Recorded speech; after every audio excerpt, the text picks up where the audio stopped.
तो दोस्तों सचिन राज का एक कम्युनिटी आया है जिस कम्युनिटी को देखने के बाद आपके पैरों तले जमीन जरूर खिसक गई होगी जिसने देखा होगा। और नहीं देखा है तो अब जाकर जो देखेंगे उनका जरूर खिसकेगा। नमस्कार, मैं काजल स्वागत करती हूँ आप सभी लोगों का रिएक्शन वीडियो में। दोस्तों, अगर इस कम्युनिटी में थोड़ी भी सच्चाई है तो भी बहुत गलत है, और ये कम्युनिटी ही गलत है तो भी बहुत बुरा है। सचिन राज ने एक रिएक्शन चैनल वाली को बहुत बार से मैंने देखा है कि बहुत डराया है, धमकाया है, उसके खिलाफ एफआईआर तक दर्ज करवाया। सिवान में जाकर उसके खिलाफ बहुत कुछ हुआ कानूनी प्रतिक्रिया द्वारा, लेकिन अभी तक कुछ कर नहीं पाए हैं सचिन राज। आज एक कम्युनिटी आती है कि मनीषा ने अपने साथ बहुत गलत किया है, और उसके बाद पुलिस घर तक आई है, जांच चल रही है, और इसका अगर कुछ भी मनीषा को होता है तो उसकी जिम्मेदार पपीता रिएक्शन होगी। यानी कि जो रिएक्शन के खिलाफ पहले भी इन लोगों ने एक्शन लिया हुआ है, वो फिर से उसी के खिलाफ इन लोगों ने कम्युनिटी लगाई है। मैं सबसे पहले तो ये कहती हूँ, देखो, मजाक चल रहा है या सीरियस चल रहा है हमें कुछ नहीं मतलब, है ना। हमें सिर्फ जो दिखाया जाएगा उस पे हम बात करेंगे। सबसे पहले मैं रिएक्शन कैटेगरी वालों से बोलूँगी कि किसी को इस हद तक मत रिएक्ट करो, किसी के ऊपर मत रिएक्ट करो कि वो इंसान अपने आप को ही क्षति पहुंचा ले। रिएक्शन का मतलब होता है वीडियो के आधार पर रिएक्शन दो, है ना। इतना मत उसके लाइफ में घुसो, इतना मत उसको डिप्रेशन में डालो, इतना मत उसको प्रताड़ित करो कि वो इंसान खुद को हार्म पहुंचाए।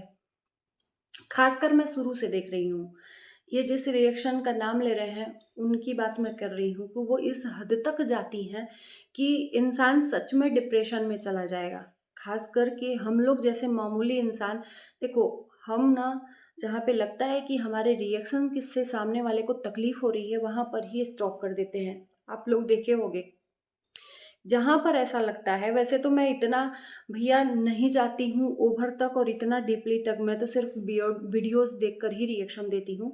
लेकिन अगर उसमें भी किसी को, मुझे लगता है कि किसी को तकलीफ हो रही है, कोई परेशान हो रहा है मेरे रिएक्शन से, मैं वहीं स्टॉप कर देती हूँ। किसी को भी जानबूझकर मुंह में उंगली नहीं करना चाहिए, किसी को भी।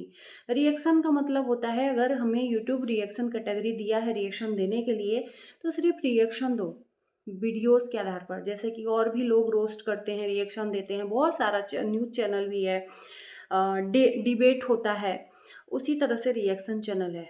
किसी की जान लेने का मुझे कोई अधिकार नहीं है रिएक्शन के थ्रू, है ना।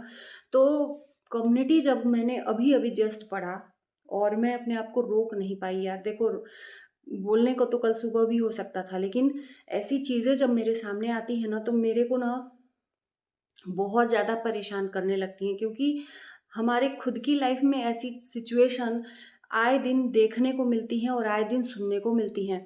तो सबसे पहले तो मैं बोलूंगी कि देखो, अगर आपको बर्दाश्त नहीं है तो आप यूट्यूब छोड़ दो।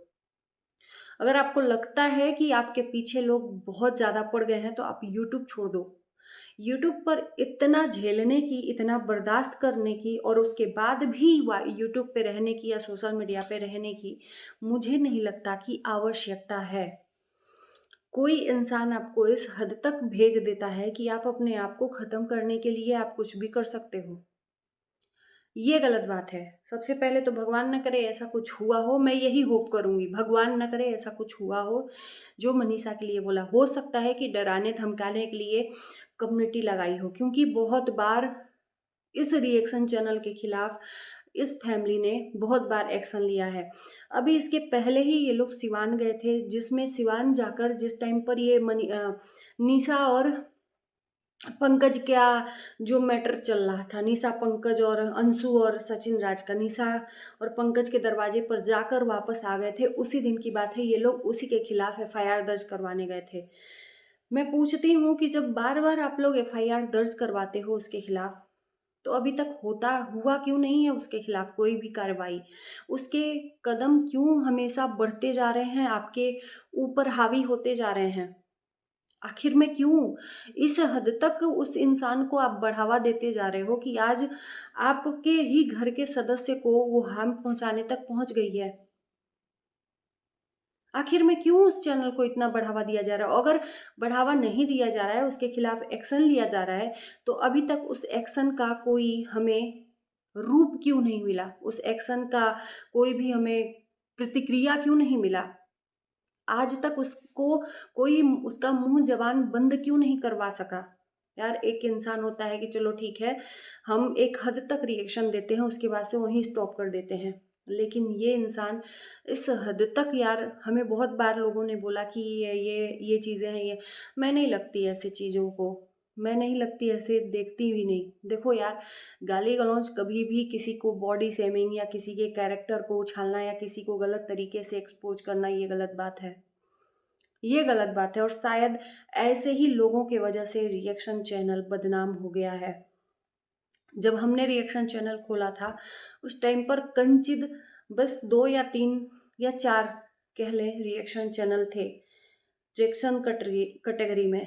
लेकिन एक चीज़ मैं यहाँ पर ये भी कहूँगी कि राजी फैमिली की वजह से बहुत सारे रिएक्शन चैनल वाले पैदा हुए। और इसका ज़िम्मेदार सिर्फ़ और सिर्फ़ राज फैमिली है, क्योंकि इनकी जो गंदगी है इस हद तक बढ़ने लगी सोशल मीडिया पर कि लोगों ने ओपिनियन देना चाहा और ये लोगों को मुँह बंद करते गए, तो उन्होंने क्या किया कि अपना चैनल ही खोलकर बैठ गए और इनको खरी-खोटी सुनाने लगे। और ये जो इनके प्रति जो घृणा है और जित इतनी जलन है कि लोगों ने अपने अंदर पर्सनली ले लिया। मैं हमेशा कहती हूँ कि इंसान गलत नहीं होता है, इंसान के कर्म गलत होते हैं। कर्म के ऊपर आप प्रतिक्रिया दो, इंसान के ऊपर नहीं। तो बस यही होप करेंगे कि भगवान ना करे कि मनीषा के साथ कुछ भी हुआ हो, क्योंकि देखो, जो मनीषा उस सिचुएशन से निकल कर बाहर आ गई जिस टाइम पर वो सच में अपने साथ कुछ भी कर सकती थी, उसका पति उसके साथ क्या किया था, उसके साथ बहुत गलत हुआ था, उस टाइम पर मनीषा ने हिम्मत नहीं हारी, तो ये तो कुछ भी बात नहीं है। हो सकता है कि सचिन राज पपीता को डराने धमकाने के लिए कम्युनिटी लगाए हों, मैं यही होप करूँगी। बाकी देखते हैं, इन्होंने बोला है कि कल सुबह तक अपडेट मिल जाएगा और इन्होंने ये भी लिखा है कि पुलिस तक बात पहुँची है। तो देखते हैं कि इसका ये हमें दिखाते हैं वीडियो या नहीं दिखाते हैं। देखो, प्रूफ़ के आधार पर ही लोग विश्वास करेंगे। इस तरह से आप किसी के लिए इस तरह से अफ़वाहों पे अफ़वाहें उड़ाते रहोगे और लोग विश्वास कर लें, तो फिर ब्लॉगरों के ऊपर से ऑडियंस का जो है विश्वास ख़त्म हो जाएगा। तो देखते हैं कि इस कम्युनिटी में कितनी सच्चाई है, ये कितना सच बोल रहे हैं। वैसे तो बहुत बार ये झूठ बोले हैं और ये वाला झूठ ज़रूर निकले, मैं यही होप करूँगी। ये नहीं कहूँगी कि ये सच निकले, नहीं। लेकिन मैंने जो भी बोला है, देखो, उस रिएक्शन के लिए भी बोला है और इनके लिए भी बोला है कि ऐसी चीज़ें बहुत सेंसिटिव होती हैं। आप अगर कम्युनिटी डालते हो तो आपकी कम्युनिटी के आधार पर लोग रिएक्ट भी करते हैं, तो आपको सोच समझ के कम्युनिटी डालना चाहिए। कम्युनिटी जो आपने डाला है बहुत सेंसिटिव डाला है, जिससे लोग, एक भावना जुड़ी होती है आपके आपके दर्शकों की। वो रात भर, उनकी रातों की नींद आप हराम कर सकते हो, उनको तकलीफ़ होगी, वो रात भर सोचते रहेंगे कि आखिर में ऐसा क्या हुआ? तो ये कहीं न कहीं लोगों की भावनाओं के साथ भी खेलना इसे कहते हैं। बाकी आप लोगों का क्या राय है, हम आपके कमेंट का ज़रूर इंतज़ार करेंगे। और सच में बताओ कि मैं इस टाइम पे वीडियो बनाने वाली थी ही नहीं। अभी तक मैं बस ऐसे ही मोबाइल देख रही थी, नींद भी नहीं आ रही थी। कुछ पर्सनल चीज़ें लाइफ में चलती रहती हैं, तो जिसकी वजह से लोग टेंशन में रहते हैं, तो उनको नींद नहीं आती है। उसी तरह से कुछ हमारे भी आस-पास चीज़ें हो रही हैं, जिसकी वजह से हम पूरी फैमिली परेशान है। लेकिन उसी बीच में हमें एक ऐसी कम्युनिटी, हम कम्युनिटी कभी नहीं देखते हैं इनका। बहुत बार कम्युनिटी इनका आता है और डिलीट कर देते हैं। हम कभी देखते ही नहीं हैं, लेकिन अचानक से इनकी कम्युनिटी आ गई और हमने पढ़ लिया। और उसके बाद से मैं अपने आप को नहीं रोक पाई। ऐसी कम्युनिटी पढ़कर कौन अपने आप को रोक सकता है यार? अब रात भर लोग सोचेंगे कि क्या हुआ? जिसकी रातों की नींद हराम करने के लिए इन्होंने कम्युनिटी डाली है, उसकी नींद हराम नहीं होगी, लेकिन औरों की नींद ज़रूर हराम हो जाएगी। तो चलिए, इस वीडियो को यहीं करते हैं। Bye bye.